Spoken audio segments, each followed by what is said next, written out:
The Governing Council decided today to raise the three key ECB interest rates by 75 basis points.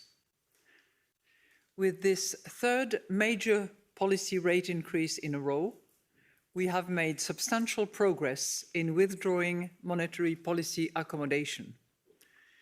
We took today's decision and expect to raise interest rates further to ensure the timely return of inflation to our 2% medium-term inflation target following our meeting-by-meeting approach. Inflation remains far too high and will stay above our target for an extended period. In September, euro area inflation reached 9.9%.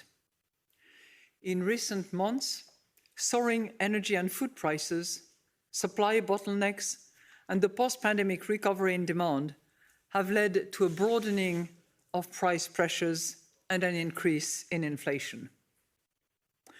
Our monetary policy is aimed at reducing support for demand and guarding against the risk of a persistent upward shift in inflation expectations. The Governing Council also decided to change the terms and conditions of the third series of targeted long-term refinancing operations known as TLTRO III.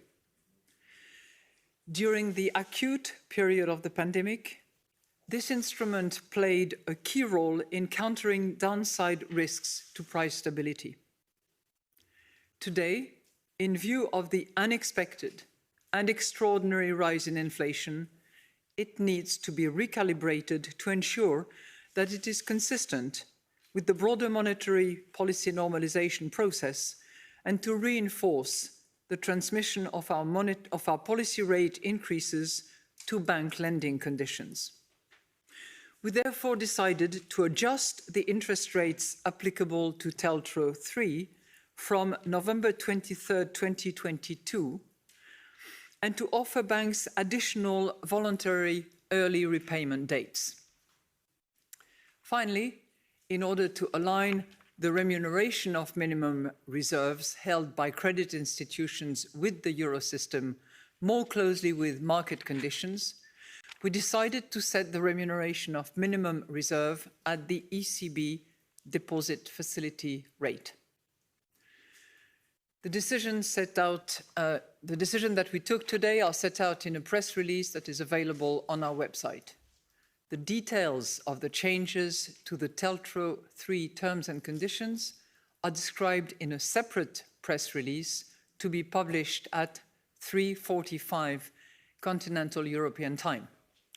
Another technical press release detailing the change to the remuneration of minimum reserves will also be published at the same time.